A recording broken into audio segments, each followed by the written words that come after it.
Hello and welcome to FPL Have a Beer, where I invite you to have a beer with me and talk FPL. Um, Please like and subscribe if you enjoy the video. So, in today's video, I would like to discuss two things. First of all, what is a good overall FPL rank in the overall standings of the game? And secondly, does it really matter?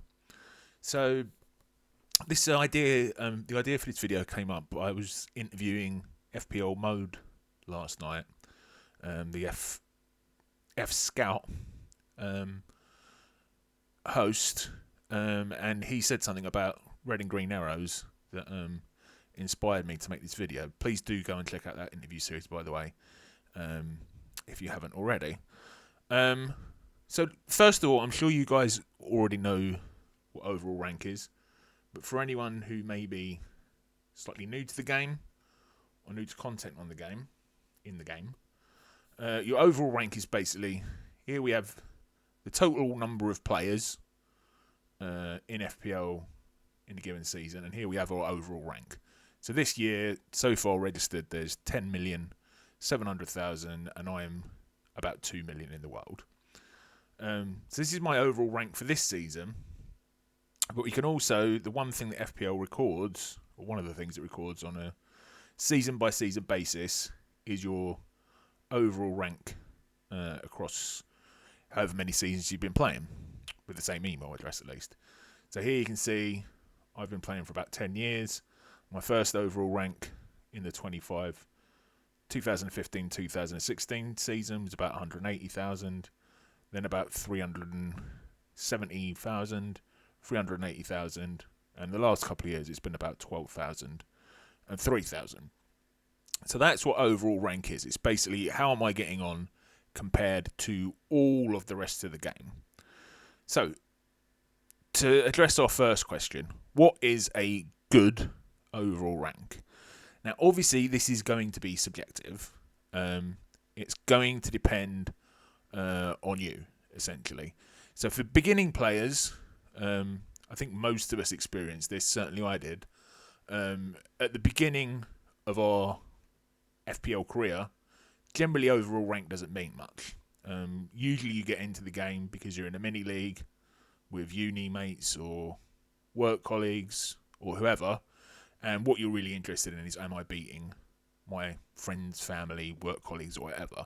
So in my first season, I wasn't even really aware of overall rank. I think I looked at it towards the end just to see what it was, but it was only really in my second, third season I started to look at it a bit more, and it was only really maybe to my fourth or fifth season that I really cared about it.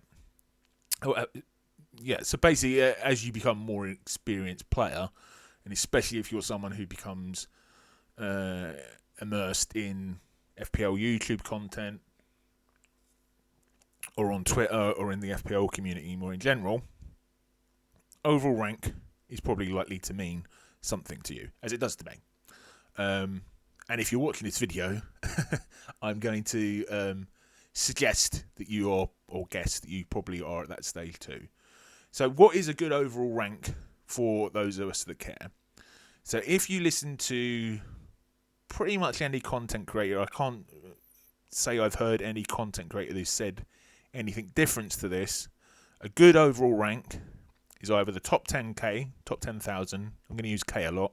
For anyone who's not aware of that term, it means top 10,000, top 20k, or top 100k. Now, most FPL content creators will say that top 10k used to be the bar for a good season, and it's moved slightly now. Maybe it's top 50k, maybe it's top 100k. Certainly, I've never heard any FPL content creator that I watch, at least, and I watch a lot, say it's any less than the top 100,000. So, should we believe them? Or not believe them, it's a subjective thing, but should we agree with their conclusion that you have to finish in the top 10k or top 50k to have a good season? So I'd suggest no. The main reason for this being that they tend to refer to what a good season is as being what's a good season for them, rather than what's perhaps a good season for your average FPL player, even if it's an average FPL player who spends a lot of time thinking about their team and consuming content. So many of these guys as well, we have to remember, these guys have been playing FPL for many years.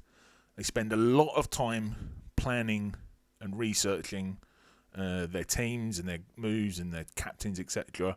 I can almost guarantee more, unless you're a content creator of some kind, or in some way earn money or fantasy football, I can almost guarantee more time than 99% of people watching this video. And often, content creators become content creators because they have a good rank history. So, for example, either because someone picks them up like a FPL Scout or FPL Hub based on their good rank history, or they create a YouTube channel because they have a good rank history and they pick up traction based on that rank history. So let's just take a look at a couple of examples. Here's Harry Daniels, who has a very big channel, and so he's 100,000 roughly at the moment, and if we go to his game week history, we can see he has a pretty amazing. So he's been playing for a little bit less time than me. We can see 10,000. I'll note there that his worst ever finish is actually worse than mine. That's good. But yeah, 13,000, 3,000, 1,000, 500, 5,000. Awesome rank history, yeah? If we go into, let's have a look at the Elite 64 League, which is a league with some very good players in it. So here's Joe from FPL Scout. He's been playing since Victorian times. I'm joking, not since Victorian. He's been playing for a bloody long time, and we can see he has an amazing rank history. Famous for never having finished outside the top 100,000 to this season, a couple of years ago when he finished just outside. But again, an amazing rank history. 5,000, 3,000, 800, 1,000, 4,000, 6,000. These are incredible rank histories, yeah? And these are the guys who are defining, at least to the community, what a good rank history is. So if we go back to my rank history for a moment, I'd consider myself a pretty engaged, decent player. I've only ever been in the top 10,000 once. I've only been in the top 50,000 twice. And I've only been in the top 100,000 4 times. So less than half of my ranks are in the top 100,000. So it's a criteria. Top 10k, top 50k, top 100k. Obviously, you can decide yourself what you think is a good rank. But I'd say that's a good rank for, I don't like using the word expert, but people who spend so much time on FPL, they're basically making a career out of it, or at least, they're making regular content for people like for sites like FPL Scout on a regular basis. So, what would be good for what would be a good rank? Let's look at it in a different way. Thinking about the FPL content creators a minute. What would be a good rank for an average player? So really, we can take this to the most basic level, statistics. Anything above the top 50%, or in the top 50% of the game, so above 5 million, is a better than average rank.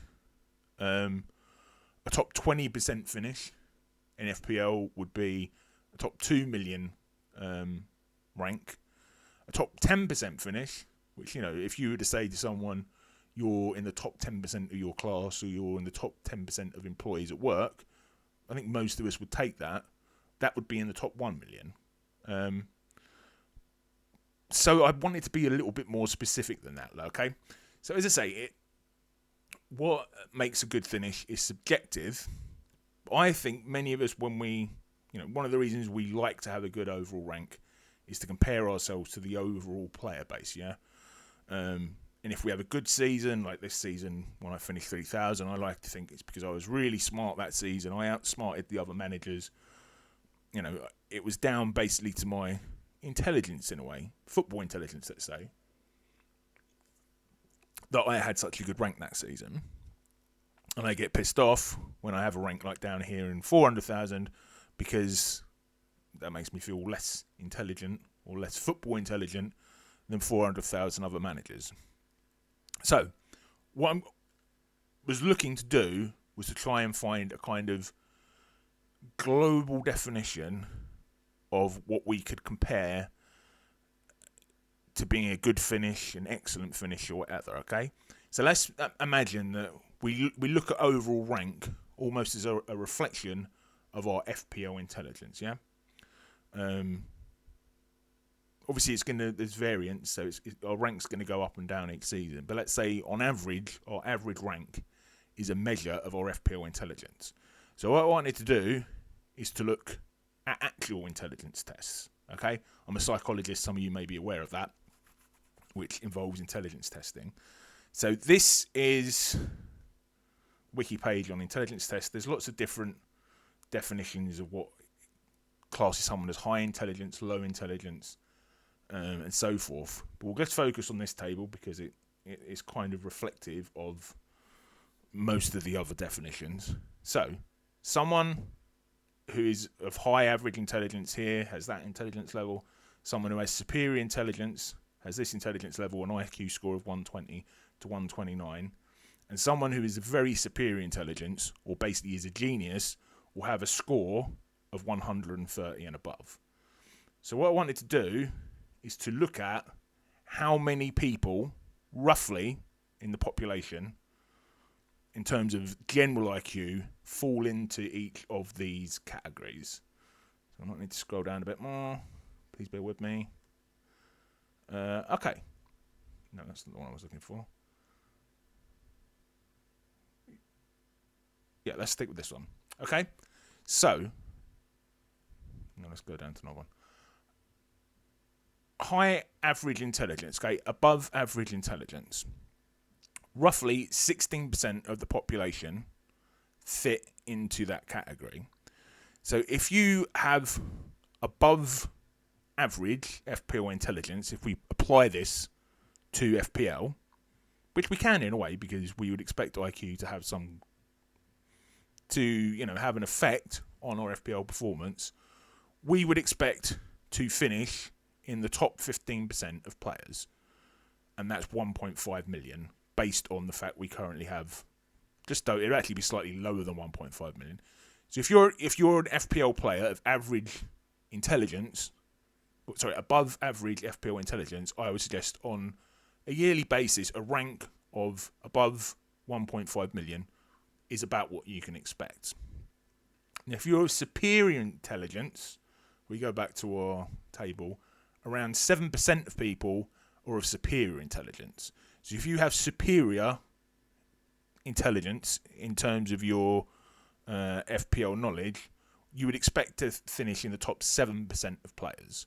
So the top 7% of players, based on the fact we have around 10 million current players, is 700,000. So if you are a superior in superior FPL intelligence, you should be happy. Basically, a good season should be if you finish in the top 700,000. Now let's take this to its extreme. What about if you have very superior intelligence, FPL intelligence? You're an FPL genius. Okay, that literally would be the definition. You should expect to finish with, variance aside. Generally, there's 2.2% of the population for normal intelligence are included in this superior genius category. So if you're a genius FPL player, on average, each season you should be expecting to finish in the top 2.2% of the total FPL player base. So if we look at the total FPL player base, it's 10 million. That would be the top 220,000. It's actually slightly over 10 million. Actually, the maths on this, if you are a genius FPL player, you should expect, on average, to finish in the top 250k most seasons, or every season. A rank that you should expect to get if you're performing to your average level should be 250k. So let me say that again. variance taken aside, because obviously, even a good player can have a bad season. If you're a genius FPL player, on average, each season, a good season for you should be in the top 250k. That's for a genius player, okay? Top 2% of the FPL player base. And I will just quickly point out that based on that, if I go back to my FPL ranking, I'm pretty sure I'm a genius because I've only fallen out of the top 250,000 twice. I'm joking there a bit, okay? But the serious point being 250,000 should be the standard for a good season for a genius player. However, according to the content creators, if we finish outside of the top 100,000 places, it's not been a good season. So even a genius player, I would say, based on the statistics, you probably only expect to finish in the top 100,000 every 2.5 seasons. But according to the content creators and the general fantasy football community, if we finish outside of the top 100,000, it's a failure. Or it certainly is. At least it's not been a good season. And, it's only 2% of players who are going to be FPL geniuses. The rest of us are probably going to fall down somewhere else. And most of the people watching content, or at least a significant majority of them, are not going to be FPL geniuses. Yet they're going to be defining themselves each season as not having had a good season if they don't finish in the top 100,000. So I would set up the question, are they setting themselves up for failure? Because there are 1 million, 2 million or so people who generally watch FPL content on a regular basis, and I can guarantee the majority of them are not FPL geniuses. So they're kind of setting themselves up for failure there. So, it is subjective, but I would suggest, depending on where you define your FPL intelligence, anywhere above 250,000 is a good season, unless you are an FPL Harry or a Mark Southerns who can statistically expect to be in the top 100,000 every year, because those guys are probably super geniuses in terms of their FPL intelligence. Okay, so let's move on to the second question. Does it matter? Does your overall rank actually matter? So as we've said, early on in your FPL career, it's probably not going to matter. You're probably just going to be concerned about your mini leagues, your rivalries or your friends or whatever. You're probably only going to be slightly aware of your overall rank. But as we said, as you progress in your FPL career, it's got to the stage now where I don't even know what mini leagues I'm in, to be honest. Couple of old work mini leagues. Yeah, I'm not even in mini league. That's the only mini league I'm in now, which isn't an FPL content creator league. I used to be in lots, and that's my old job, so I really don't care. I wouldn't even be aware of where I was in those mini leagues, even if I was in a mini league in my current job. So, if it is important to you, should it be? Does it really matter? Well, first of all, let's think about why the overall rank may be important to you. Okay, and I'd say there are probably 3 main reasons why overall rank is important to an FPL player. So the first reason is that they're buying into the rhetoric that content creators purposely or unpurposely put out, that you have to be in the top 100k, 50k or whatever to have had a good season. And I'm not trying to overemphasize this, but if you watch someone like Az or Mark or Andy towards the end of the season, if they're not in the top 100k, they're going to say they've had a bad season. So most of us are going to take that and say, well, if they're saying that, that applies to me as well. So, just a simple matter of reflection with the FPL content creators, I didn't mean to pick on them guys in particular, it's all FPL content creators, is going to make you, think I should be in the top 100,000 or whatever. So that's one reason someone might care about their overall rank. Second reason is you're someone who's really into the FPL and FPL community, be that Fantasy Football Scout or Twitter, and you're comparing your overall rank with actual other people, your friends on Twitter or your colleagues on Twitter or whoever, just strangers on Twitter, and you want to be posting your overall rank and, to be above other people or to at least be competitive with them. And I'd say the final reason overall rank may be important to you, and possibly the potentially worst reason, for reasons I'll talk about in a moment, is you somehow do what I just did as a kind of example and think that your overall rank is somehow reflective of your intelligence, or at the very least, your football intelligence or your football knowledge. So, if you don't have a good rank, or you're not, in the top 100,000, or even if you define that as lower, you define as a good rank as 500,000 yourself, if you're not in that, above that rank, you reflect on that, self-reflect on that as being negative on you, because otherwise, either you're not good enough to get that rank, or you've not performed well enough in a given year to get that rank. Now, any of these reasons, those three main reasons for caring about your overall rank, are they healthy? Is believing what content creators say, achieving a rank that's going to be impossible for most players of the top 10k or the top 50k or whatever, is spending all your time on Twitter comparing your rank to other players, or is somehow defining your personhood, your self-esteem, by how good your FPL rank is, a healthy thing to do? I would suggest definitely not. So for those reasons, there may be, healthier ways, I should say, of looking at overall rank. So generally, I look at it as a competition with myself. I always want to try and beat my previous best rank. Although, now my previous best rank is 3,000, it's probably going to be difficult. I don't compare my team with people on Twitter or anything like that. But even that might become unhealthy, because it's very unlikely that I'm probably ever, or at least for a very long time, ever going to beat that rank of 3,000.